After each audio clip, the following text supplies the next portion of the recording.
Now 7 p.m. during our regularly scheduled Thursday council meeting, August 8th, 2024. We have our opening prayer by Reverend Zach Reeves from Tallmadge Alliance Church.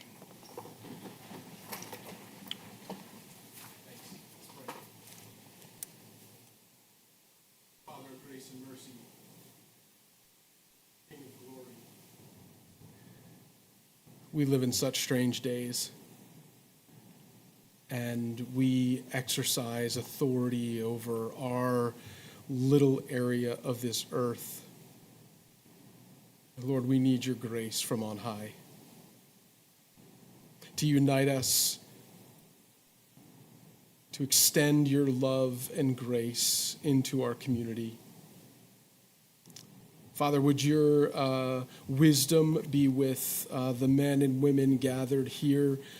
Would you give them guidance from on high? Would you bless them with knowledge beyond their capacity? Would you bestow upon them all that they need to function well in this task, both for their joy, for the joy of our community, and that Tallmadge would be a light, a city on a hill for your glory in this area of Northeast Ohio. Show your abounding love to us by granting these gracious gifts to us. We thank you and praise you for this evening. Thank you and praise you for them and their faithful and dedicated service. Give grace and bless this time. In Jesus' name, amen. Thank you. We'll now do the Pledge of Allegiance. I pledge allegiance to the flag of the United States of America and to the republic for which it stands, one nation, under God, indivisible, with liberty and justice for all. Thank you, Reverend. Madam Clerk, please call the roll. Jonathan Bolus, Here. Adam Bozick, Here. Jessica Epstein, Here. Mary Gutman, Here. Donald Pavlik, Here. Ted Roy, Here. Nick Rubino. Here. We are all present this evening. Item 4, correcting and adopting the previous meeting minutes from 7/25/2024 council meeting minutes. So moved. Second. We have a motion and a second. Any discussion? Hearing none, Madam Clerk, call the roll. Adam Bozick, Yes. Jessica Epstein, Yes. Mary Gutman, Yes. Donald Pavlik, Yes. Ted Roy, Yes. Nick Rubino, Yes. Jonathan Bolus. Yes. And the minutes pass, vote of 7-0. Moving on to our financial reports, we have a fire and EMS fund transfer in the amount of $255,000, street and maintenance and repair fund transfer in the amount of $255,000, pension in the amount of $87,500 to council on 7/30/2024, appropriation report, fund report, revenue report for the period ending 7/31/24 to council on 8/5/24. July financial reports to council on 8/5/24. Tallmadge Recreation Center profit and loss report for the period ending 7/31/24 to council on 8/5/24. Income tax comparisons for the period ending 7/31/24 to council on 8/5/24. Consolidated investment portfolio for the period ending 7/31/24 to council on 8/5/24. Income tax by source report for the month of July to council on 8/5/24. And revenue comparisons per major funds for the period ending 7/31/24 to council on 8/5/24. I'll make a motion to accept those reports as presented. I'll second that. We have a motion and a second. Any discussion about the reports or questions for the administration? Hearing none, Madam Clerk? Jessica Epstein, Yes. Mary Gutman, Yes. Donald Pavlik, Yes. Ted Roy, Yes. Nick Rubino, Yes. Jonathan Bolus, Yes. Adam Bozick. Yes. And those reports are accepted and vote of 7-0. Item 6, public hearings. We currently have none this evening. Item 7, community input. We have no one in the audience this evening. Didn't want to risk the weather, it looks like. Item Item 8, agenda additions. Do we have any additions for this evening? No? Moving on to reports of administrative officers, starting with our Mayor Kilway. Thank you very much. Just a couple quick things real fast. You should all be in receipt of the Tallmadge Police Department and Tallmadge Fire Department monthly run reports. Those were forwarded to you over the last couple days. So if you have any questions with those, please reach out and let me know. An update from our Chief Bohan from our police department. Flock and the city continue to move forward with the permitting phase, which includes site visits. The next phase is installation, followed by activation. We currently have one Flock camera active at this time. And a little success that we've had several successes with these Flock cameras already. One of them that's very local last week, a local business reported a theft, and the business had cameras, but they were of very limited quality, and they were able to ascertain the vehicle was a white Ford Ranger with a few specific characteristics, but no license plate. Our Flock captured the vehicle suspect, allowing detectives to identify an owner of the vehicle and an Akron address. Working with the Akron PD, a search warrant was sought, obtained, and executed. The stolen packages were recovered, and the search led to the discovery of various narcotics and evidence of drug trafficking. Of note, the Flock camera had been active for less than 1 hour before the theft occurred. The suspect was charged with various misdemeanor and felony charges. So these things work well. I can hardly wait till we get the rest of them up and running, so that's a great addition to our city. Also, Representative Sykes recently released an update on the Summit and Stark County Local Law Enforcement Assistant Program. Summit and Stark County's local law enforcement agencies will receive a combined grant award of $963,000. Sheriff Fatherly is the administrator of these funds in Summit County, and these funds are for the purchase of a marked police car used for patrol. Chief Bohan is happy to report that Tallmadge has been selected to receive funding for one cruiser from this program. The cost of one police cruiser is roughly $47,000, and through the funding, though the funding does not include the equipment, it's still great that Tallmadge has been selected to receive this funding. We're going to wait for some additional information, including the actual amount, but as soon as we learn what it is, we'll report that on to you as well. An update from the JED. I have a very good relationship with Mike Ladd over in Brimfield, and I try to get a bi-weekly phone call from him. The VA Cancer Infusion Center is moving along rapidly. That's right next to Kohl's, as we've discussed in the past. Also, right next to that, in between where the VA Center is going to be and the apartments, is McGuire Park. And so they're going to put a new parking lot and a new entrance in, and that backs up off of Roby Road. There's also going to be a Dunkin' Donuts in the JED area by Panera, and Woland Engineering Group is putting a new headquarters in on Mogador Road, along with some contractor sites. Kenda Tire is moving along. St. Ed's is still moving ahead. They're probably going to break ground next spring. And JR Fleet Systems is expanding, so the JED is very, very busy. Circle Fest, it's 2 days away. Any questions? Starts at 5:30, Circle closes down at 5 o'clock.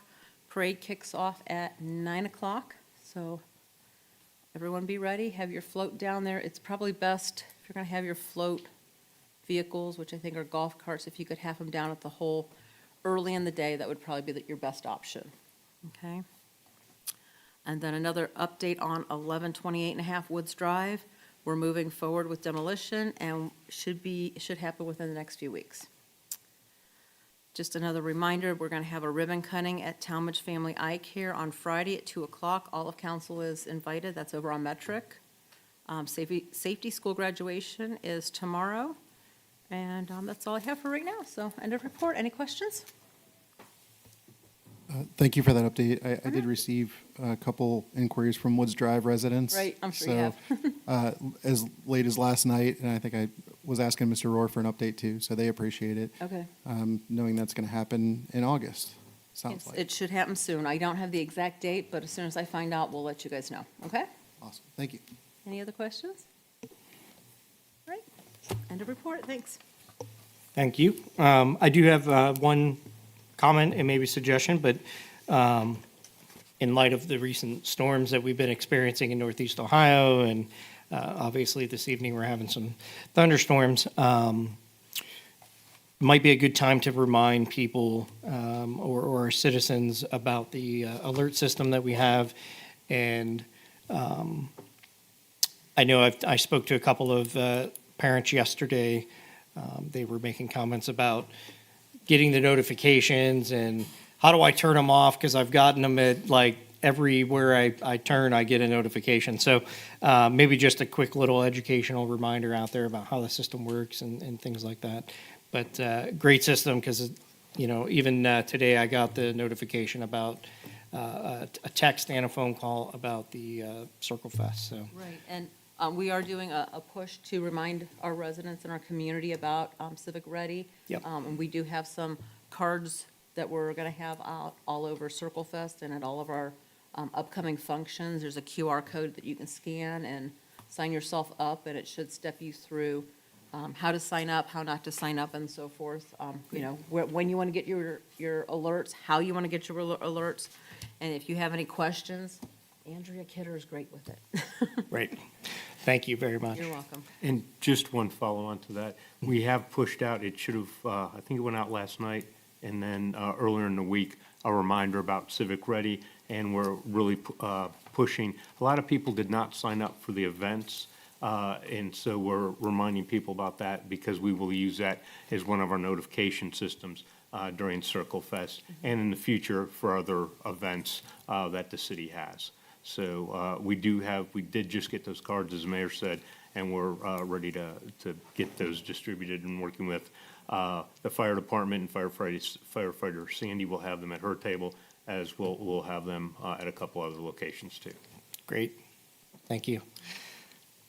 I'll turn it back over to you, Joe. Good evening, everyone. Just a couple of items. This evening, we conducted a BER, Business Retention and Expansion visit, the mayor and I, to Ohio Gasket and Shim. They're located on Britton Road, and we met with one of their vice presidents, or the vice president, Thomas Batter, and one of their directors, Lori Norvell. Third generation has just started to come into the business. Two of their buildings are in Tallmadge. One of their buildings is partly in Tallmadge and partly in Akron. So they make parts from everything for Army Black Hawk helicopters on gaskets and other things to high-end luxury automobile braking systems and other gaskets. It's really fascinating. They're a conglomeration of about 4 different companies over the years, and maybe even 5, and just a very successful business. They're expanding. They have a new customer, getting new equipment in, and so, good news for the city, good news for them, and we'll continue to do these engagements with the businesses. And in regards, also under economic development tonight, I believe everybody knows that the West Avenue Community Engagement Meeting happened last week, and that it went very well.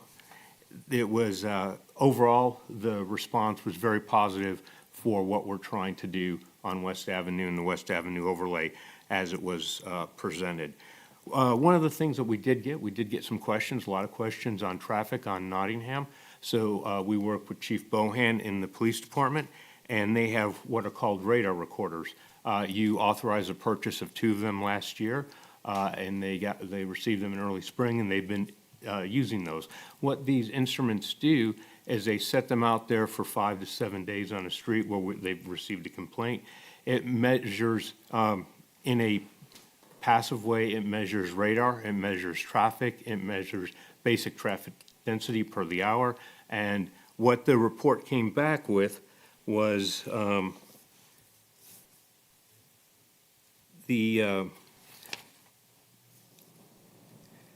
what they came back is 10 mile. Well, first of all, just to set up, 10 miles an hour is considered the enforcement threshold. So when they're doing their statistics, during the 6-day evaluation period, the radar recorder collected 3,979 cars, and the average speed of all the cars was 26 miles an hour. The percentage of violators who drove over 35 miles an hour, the threshold, was less than 4%. And there was one car that was checked by this radar unit at above 55 miles an hour. So there is considerable amount of traffic. The report also gives us information on traffic density, and it's exactly what you would expect. That traffic density is really high at rush hour in the morning, in the afternoon compared to the rest of the day.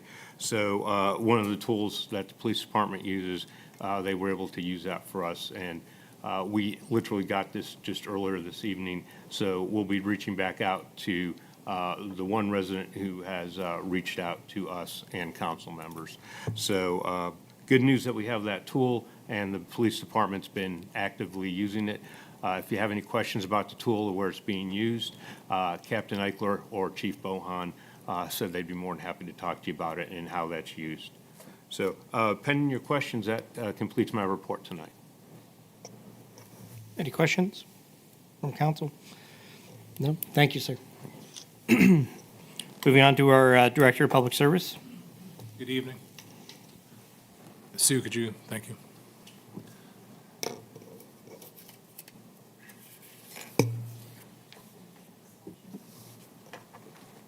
For the zoning department, there were 52 total permits issued for the month, most of which were the zoning certificates, which are fences and shed stuff in the backyard. The code violations were 67 open violations, 21 of which were property disrepair and unsafe conditions. Cemetery, we had 3 total burials, and they were all full. Parks and Rec, the numbers there, the rec center at 8,054. That's 11% increase from last year. The visits were 16,155. That's the highest visits since 2019, so we're definitely in the right area there. Unique visits, 2,219.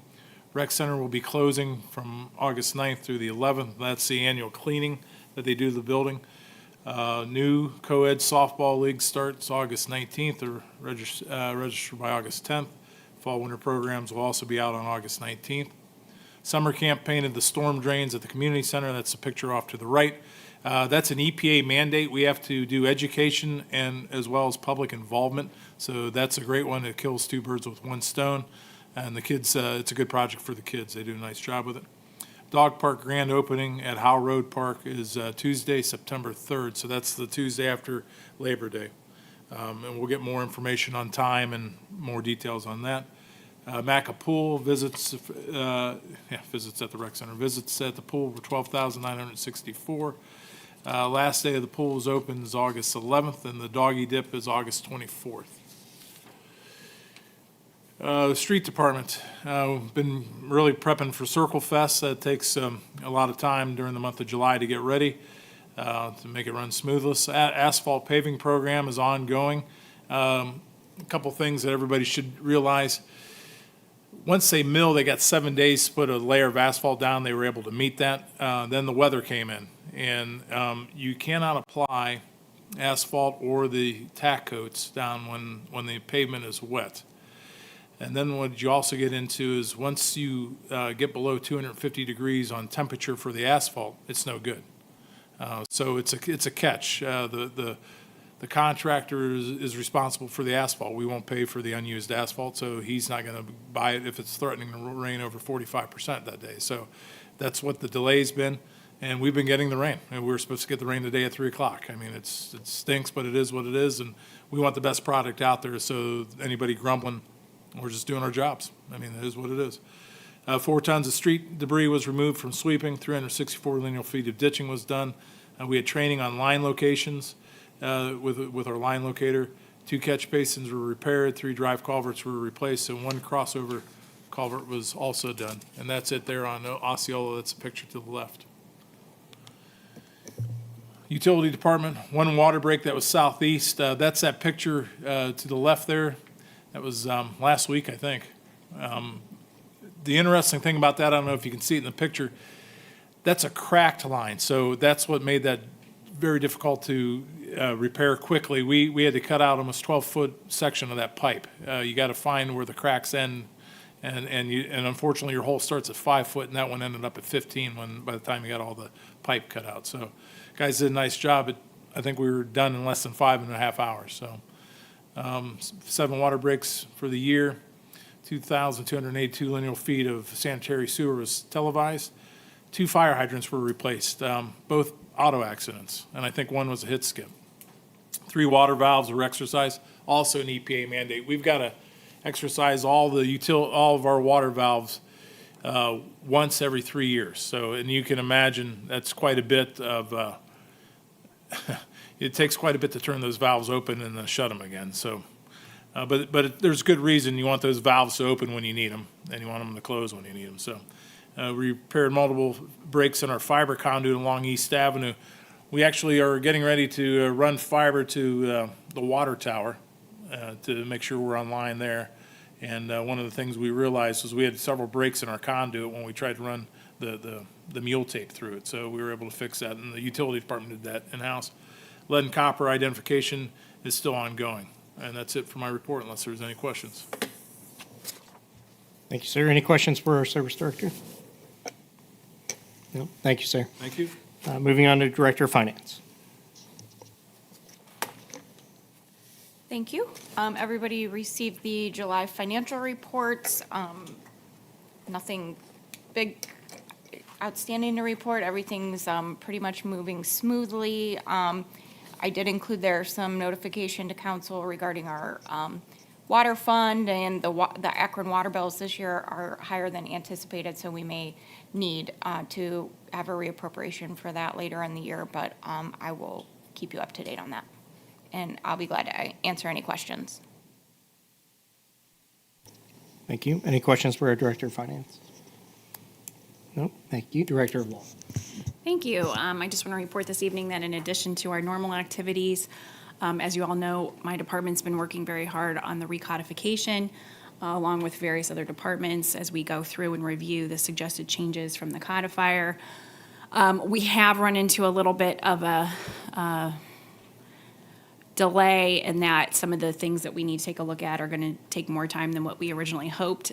So we are in the process of doing that.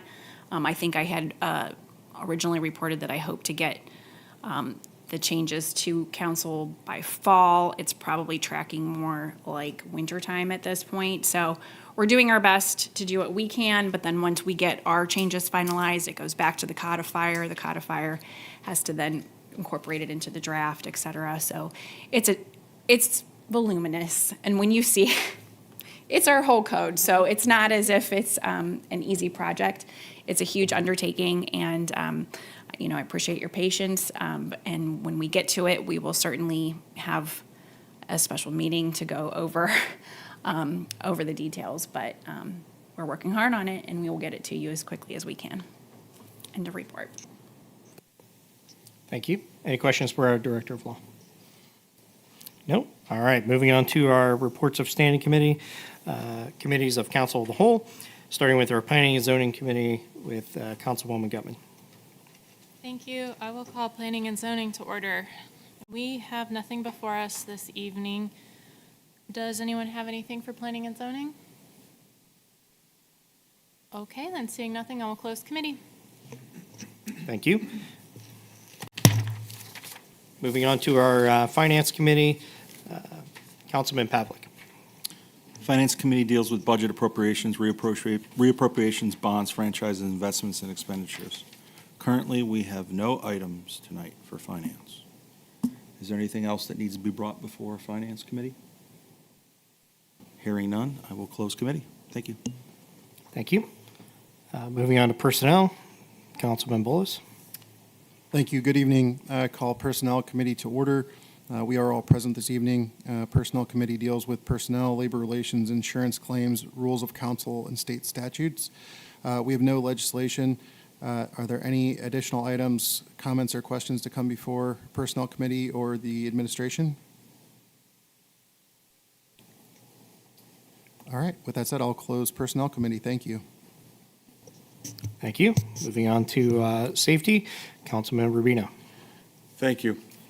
I call Safety Committee to order. The Safety Committee deals with disaster services, communications, fire, and paramedics, police, and health.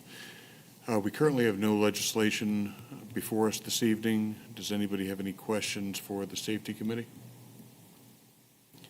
Hearing none, I close Safety Committee. Thank you. Moving on to community issues, Councilman Roy. I'd like to call to order Community Issues. Community Issues Committee deals with Parks and Recreation, Civic Affairs, and liaison between Council and Recreation Board and Intergovernmental Affairs. Tonight, we have no items. Is there any addition? Anybody have anything? If not, I will close committee. Thank you. Thank you. Moving on to public service, Councilwoman Epstein. Thank you. I call Public Service Committee to order. The Public Service Committee deals with streets, highways, sidewalks, buildings, and improvements, water, sewer, electricity, gas, energy resources, recycling, waste, and trash.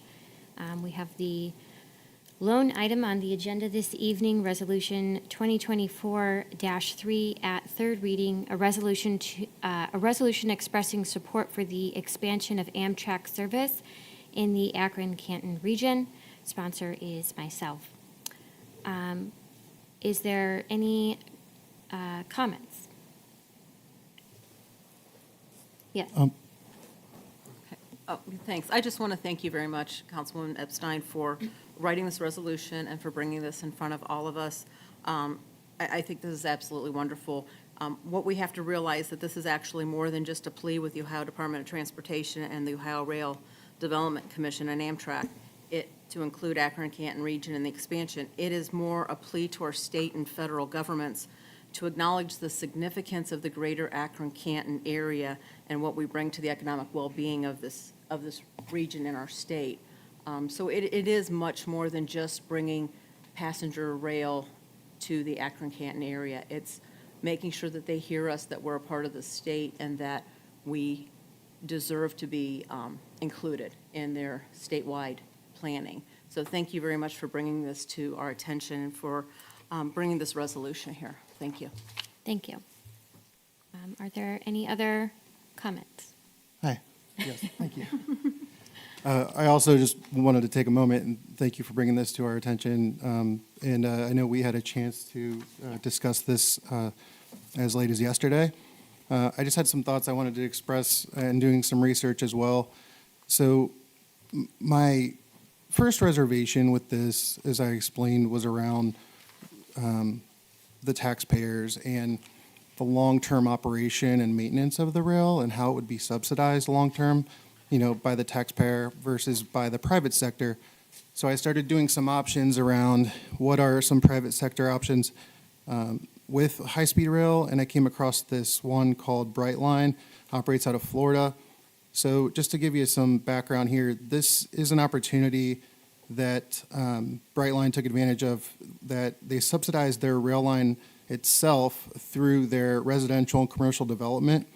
The company uses their profits to build and maintain the rail itself versus burdening the taxpayers. Secondly, I had a chance to research the Rails to Trails project. So this resulted in poor maintenance of the track, and Akron Metro owns a rail line now operated by the Akron-Barberton Clustered Railway. And I came across the Freedom Trail as an example that we're familiar with. So essentially turning improperly maintained railing into hiking and trails, all because of under maintenance.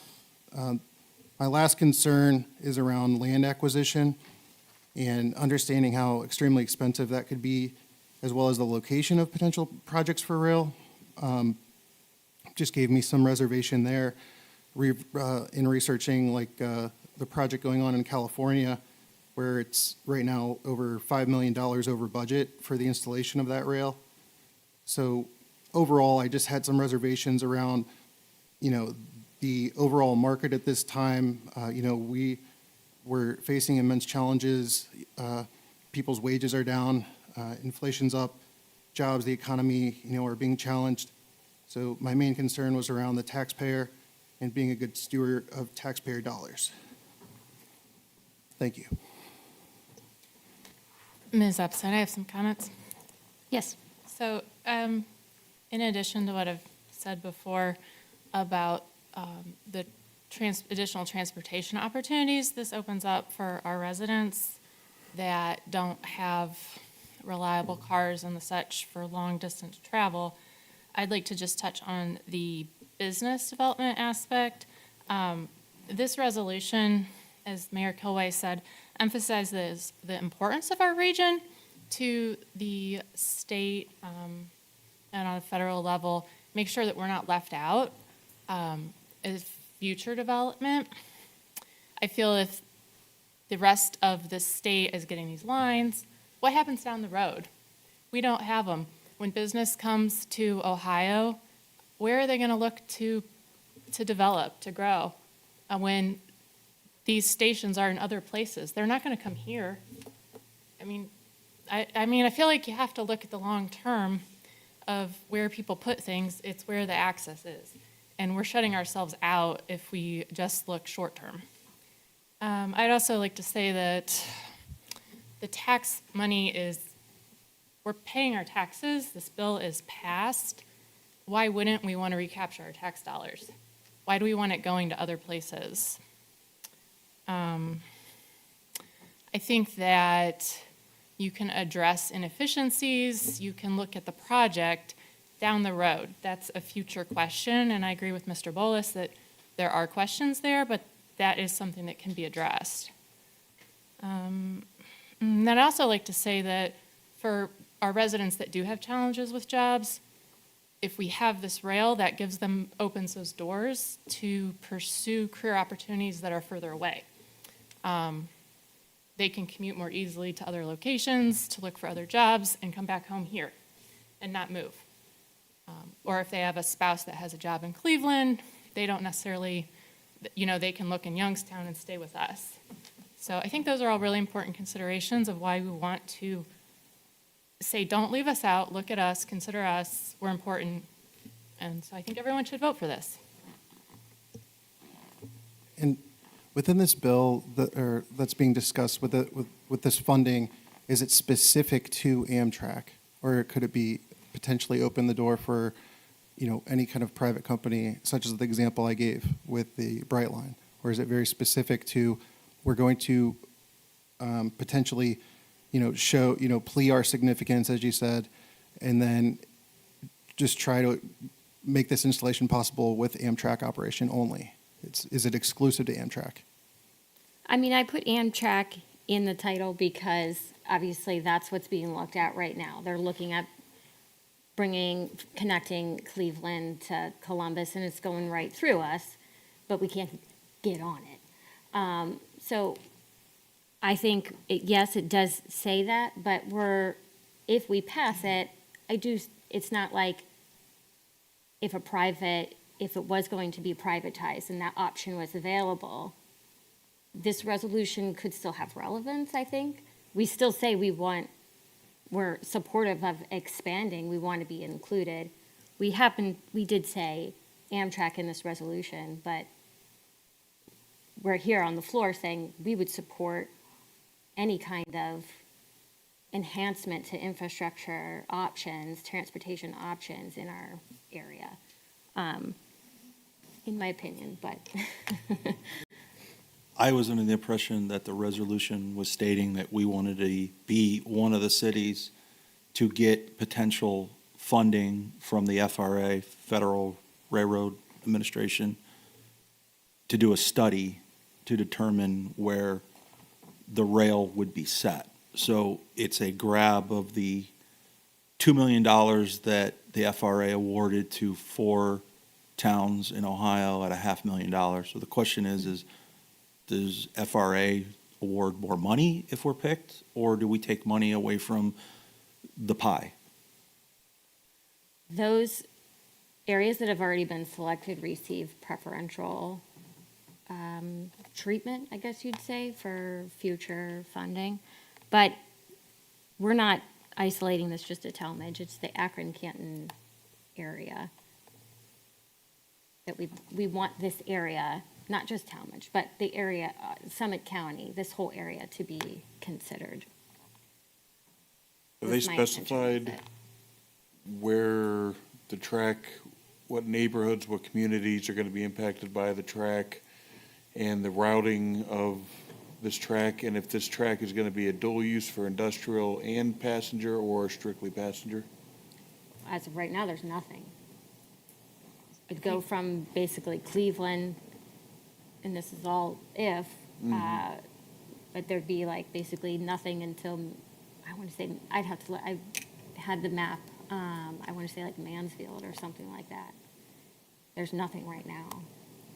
I think one of the locations that was highlighted that would make sense was around the Akron-Canton Airport. Some of that is what a study would look at, too. So Tallmadge residents would have to drive to the Akron Airport to catch a train to go to Columbus or Cincinnati or Cleveland. Speculating on if that's where they decided. But that's what the study would be about. So if that all came to fruition, yes. Right now, it doesn't go anywhere. You can go to Cleveland, but I don't like going to Cleveland. Who wants to drive an hour in traffic? I mean, there are people who commute to Columbus daily, more than you'd think, who would probably drive that, 20 minutes to the Akron-Canton Airport and sit on that train and work or sleep. Yeah, that Gladly. makes it more feasible, whereas you wouldn't go to Cleveland to drive to pass us to go down to Columbus. So in theory, you would take that train to Columbus, and that train station might be near Columbus Airport. How does one get from Columbus Airport to their job? Lyft, Uber, I get there's other transportation, taxi, all that stuff, but that just adds to the cost.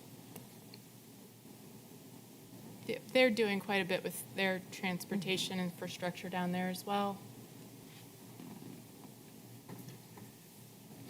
I ask again, just because I wasn't sure I heard, have they said whether this rail is going to be dedicated to just personal transportation, or is it going to open up for industrial also? My understanding is there's actually a lot of freight rail already in place in Ohio. It's the passenger rail that we don't have a lot of now. So I don't think we'd be, But we don't have a rail going in that direction right now, which is why I'm guessing they're adding it. The only reason I ask, we've had incidents recently, not too far away, of major chemical exposures to communities that train rail is running through. And, I think that it would be a big difference to some people whether this was specifically for passenger rail or whether this was also going to be used as industrial, because if I lived in Canton or one of those neighboring neighborhoods that this rail could be going through, that there's currently no rail going through, I don't know if I'd want the chemicals going through my backyard. But I might not mind the passenger cars. right. You know what I Yeah, mean? that's a great point. My focus and research has mostly been on passenger rail. If I can make a comment. So there's been, basically, there's about $13 billion, I think, that has been talked about to expand passenger rail systems. And the particular proposal or the background that they're doing right now on it is basically expanding on what they call the 3C plus D, so which is Cleveland, Cincinnati, Columbus, and Detroit. What I think Councilwoman Epstein is getting on board with is basically saying that, as other agencies have as well, that Akron, Canton area should be part of that discussion. It's more so a plea to Amtrak and their vision for improving transportation across America. They have a whole document related to that, but it's It's about basically notifying them and saying, and notifying the Ohio Director of Transportation to say that, hey, Akron Canton matters, we're here on the map, they should connect us into this system.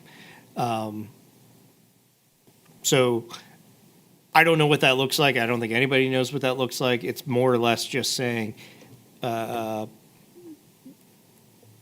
we're here in Ohio and we matter. But again, knowing that from my personal standpoint, I do agree somewhat that yes, those could be good things. However, not knowing details and not knowing where they would lie, what points of interest they connect to, funding, for example, that Councilman Bolus had brought up. With those uncertain issues at hand, I find it difficult to step forward and say, yeah, I really back the resolution because of those question marks. Although I do agree, I think that overall would be a great thing for the Akron, Canton, Northeast Ohio area, but I think there's a lot of question marks. And until we get those questions kind of answered or have more detailed vision, whether it be from Amtrak or the Ohio Department of Transportation, I cannot see myself voting in good conscience for this. Well, my question is if we say no to this, can we get back in later? I guess I'm kind of the expert on travel a little bit. There's a reason why we have Akron Canton Airport, and that's basically most people do not want to drive to Cleveland. Obviously, I sell a lot of tickets, and I probably get 2 out of 3 people say, can I go out of Akron? Can I go out of Akron? I don't want to go to Cleveland.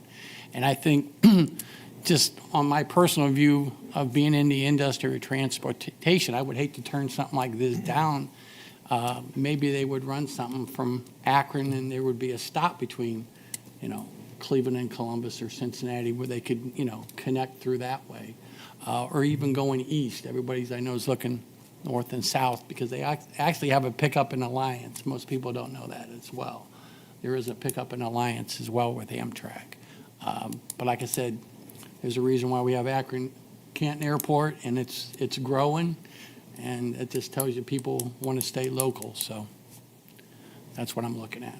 Yeah, and along that same train of thought, no pun intended, that's also why we have state reps, we have Congress reps, we have Senate, like regardless, resolution or not, whether it's the administration making a phone call down to the State House so that it trickles upward, that, this plea for significance, whether it's a resolution or not, I mean, there's still other forms of communication where like this effort wouldn't stop here.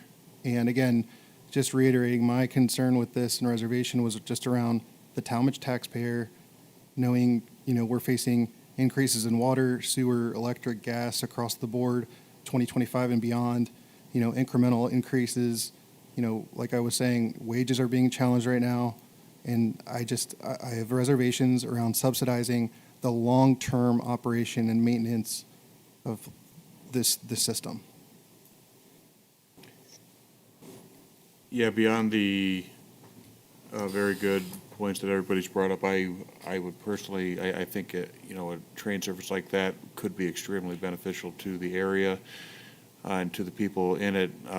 I would just be apprehensive about putting my support behind something that I don't have greater detail in as of who it's going to affect, what cities it's going to affect, what neighborhoods it's going to affect, and how the line is going to be used, who is going to be paying for the line and the maintenance of it. That's my only apprehension, is getting some more specifics before I would be comfortable supporting something like that, though I think it has great merit. I do. I think it's a positive thing. Mrs. Epstein? I just wanted to comment on, to kind of piggyback what Mr. Bolus had said, that, we do have state representatives and congressional members of Congress that, are supposed to be helping us with this. And one of the reasons why we got overlooked is up until 2 years ago, the Akron-Canton area was represented by 5 separate congressional members of Congress, representatives of Congress. I mean, we were divided up. Canton had one, Akron had another. It was a mess up until recently. This is the first time in recent history that we have one congressperson that has all of Akron, part of Canton, Tallmadge. So that's why we're trying to get this recognition. We've been left out because we've been so divided. We're trying to bring everything together. So this should be a joint effort from all of us. There's no money being expended on this resolution. This is a resolution that basically says, please don't forget us.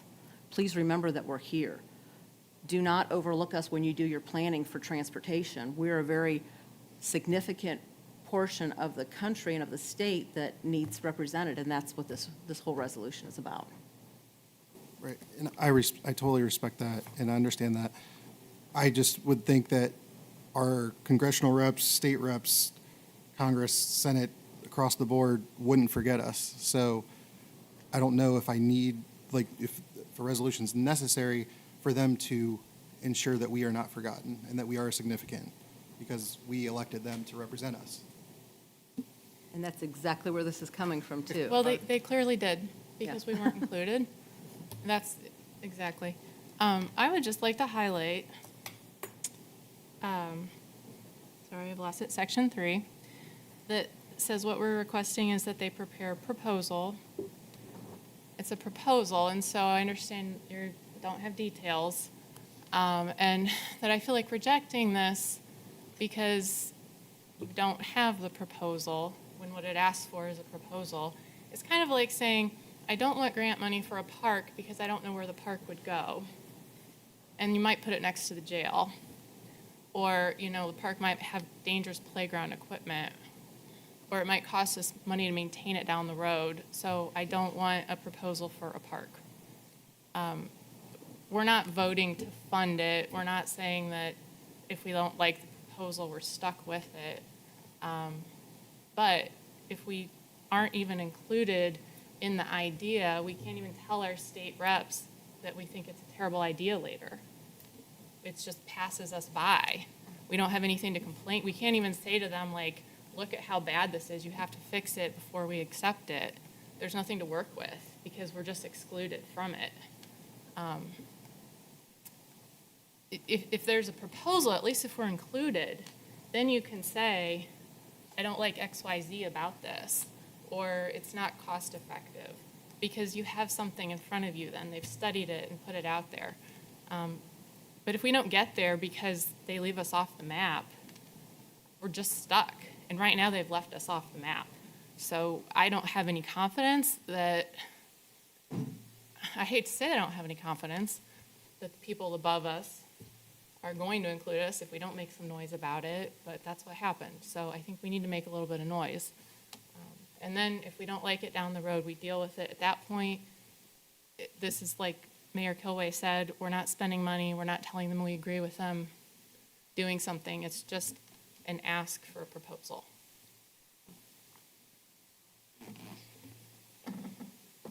And that was one of the things that had come up as far as the reason why this area wasn't included before is because nobody asked, or at least that's what they said. So I'm asking.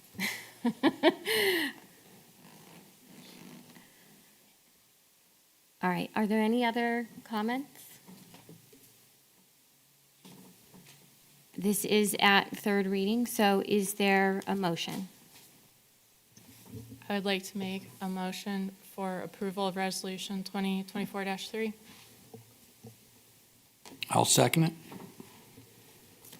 Is there any further discussion? All right, Madam Clerk, please call the roll. Mary Gutman, Yes. Donald Pavlik, No. Ted Roy, Yes. Nick Rubino, No. Jonathan Bolus, No. Adam Bozick, No.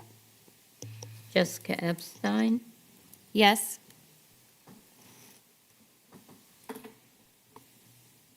All right, Resolution 2024-3 fails with a vote of 3 to 4. That is the only thing in front of public service this evening. While that is not the outcome I was hoping for, I appreciate the discussion and feedback from everyone here. And it's good to have a healthy discussion like this on the floor, so I appreciate that. Are there any other items before public service tonight? All right, hearing none, I close committee. Thank you, and well-run committee. Thank you for the discussion. Moving on to reports of special committees, Council Operations Committee. Mr. Bowles, I believe you have some information for us. Yep, just that I'll be scheduling a meeting this week with the clerk's office, just in regard to the 2025 budget and making sure that's submitted on time. And if anyone has any specific requests to council ops, just let me know to take that into consideration for the meeting.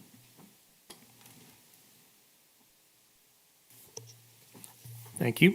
Moving on to other announcements. Do we have any other announcements on the council floor from administration? No. Nope. Just a reminder, obviously this Saturday will be our Circle Fest, so those of us participating, which I confirm with everyone, all council members will be there, and we will meet down, actually, where will the parade be starting from this year? It's starting it down at the hole. Down at the hole, okay. So yeah, we'll meet down at the hole, normally like 8:30, 8:45, that, Well, kickoff is at 9 o'clock. there you go. So be there before 9. And just while we're all here, is anyone needed to help out for decorations or anything Saturday morning? So I believe all the vehicles have lights.